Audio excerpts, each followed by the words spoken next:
Ukraine claims the main blow of their offensive is still yet to come. Just where will it be? And what is Ukraine doing to prepare? I'm Paul, U.S. Army combat veteran. It's June 23rd, 2023. This is your daily Ukraine update. Let's get into it. Okay, first we're taking a look at the control map. There's a couple of interesting changes in the last 24 hours. One of which is, of course, the Ukrainian forces pushing closer to this thread of a road that allows Russian forces to maintain their occupation of Rivnopol. I am continuously surprised that they are holding on to this defense.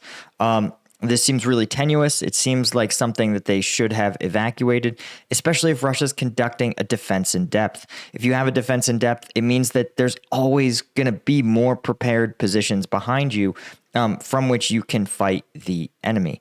And so the fact that Russia seems to be committed to fighting to the last in Rivnopol doesn't really square with the larger effort. And as you guys can see, one of the things we've talked about is that Russia has what it's been calling the Surovkin line after the chief of Russian forces in the region. This is their primary defensive line, and that this is actually just being treated as a defense in depth, where Russian forces are expecting on some level to slow or delay Ukrainian forces and conduct localized counterattacks. But again, if that's the case, then holding on to tenuous, high-risk territory is simply not worth it. It's too difficult to... It's not worth usually losing substantial troop numbers when they would be better served, right, delaying the enemy, conducting a controlled withdrawal on their own terms to their secondary fighting positions, which are likely, I imagine, outside of Staromayorsk or Priyutine. The other significant changes is actually near Avdiivka, which I find sort of interesting. You've got, this is yesterday, and then today, Russian forces conducting, again, a small advance in some pretty low-value territory through this wood line here. This is probably reflective, again, of the Chechen forces who are operating in the region, who want to prove that they are capable of conducting offensive operations, even though they're targeting fairly low-value territory. This is actually reminiscent of what we've seen from the Wagner Group, when they had their assault detachments were paid by the kilometers seized. You saw them push into pretty low-value territory, oftentimes well to the south of Bakhmut. And while it did result in gains, it took casualties in exchange for tactical gains that didn't really amount to anything of substance, right? It didn't really open the door, so to speak, to any sort of to the Bakhmut advances. That was a change in tactics by the Wagner Group. They actually had to get better at fighting. So other than that, there's no reported changes to the front lines. And we're still seeing a fair amount of activity happening in the south.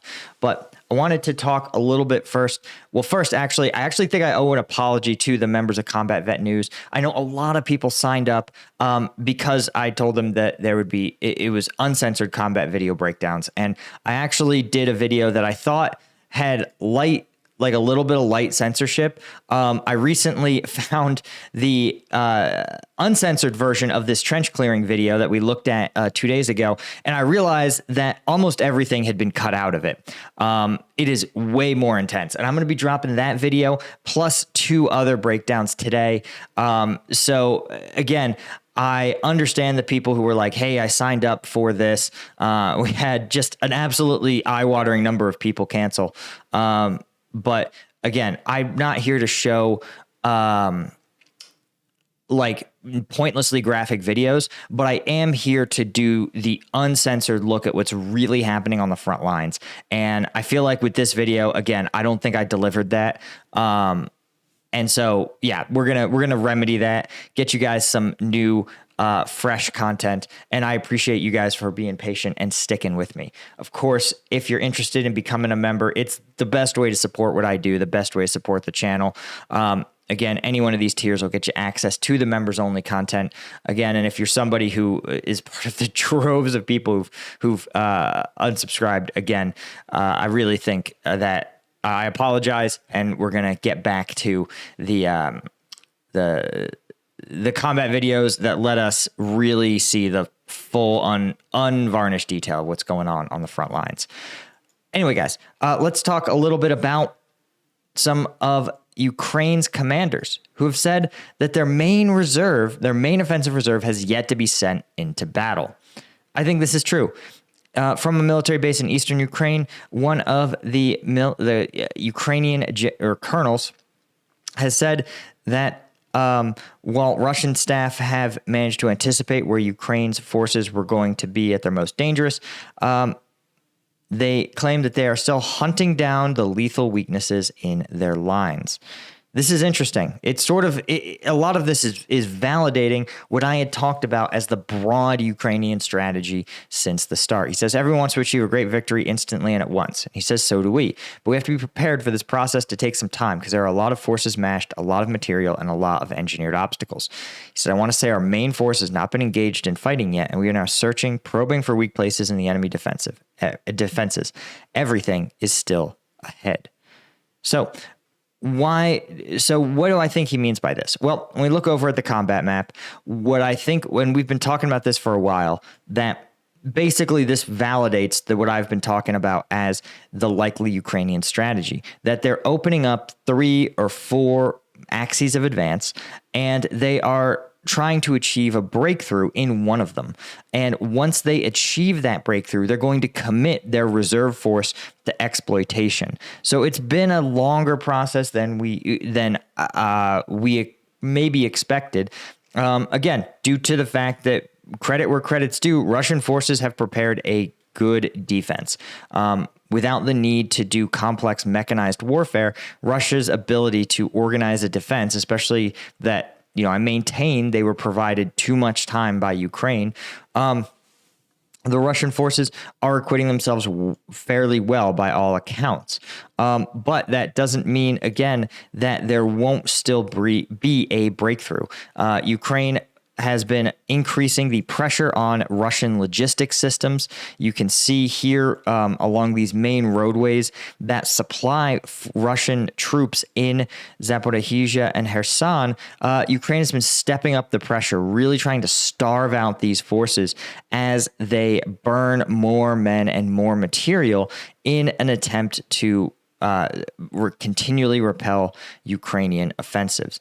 One of the dangers in these defensive operations, especially when you're facing an enemy with the ability to heavily exploit breakthroughs, is that they only need to punch through once. You only need to have one, company or battalion sized hole open up in your lines for the enemy to pour through and begin to turn your forces. So in that sense, right, the continuous pressure can be a successful method.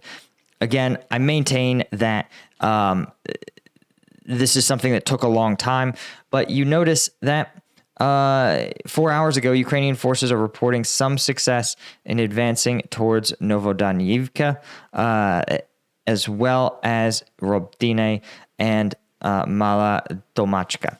Now, again, this little bowl here, this looks pretty close to what you would expect a breakthrough to kind of look like. You're starting to see Russian forces get bowed backward and stretched out as Ukrainian forces try to open a corridor, right? If this is indeed where they're trying to do, push Russian forces out, open a corridor into which you can plunge tanks and, armored brigade-sized elements. You need to think about it, create a brigade-sized hole to drive a brigade through it.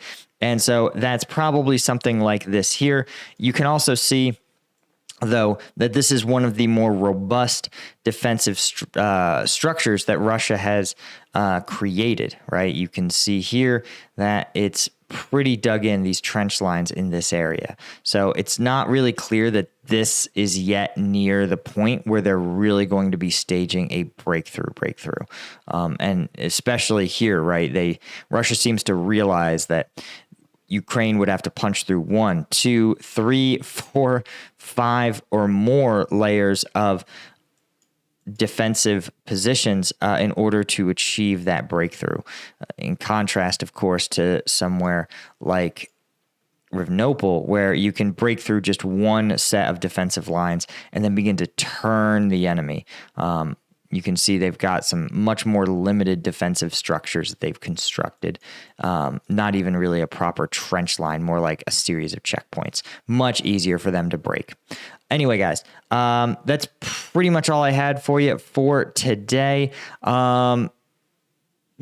Thanks again to our Colonel tier, all our members of Combat Vet News. Special thanks to our Colonel tier members, and a huge thank you to all our Lieutenant tier members. I really appreciate you guys for sticking with us, and I'll see you guys over on the site. Cheers.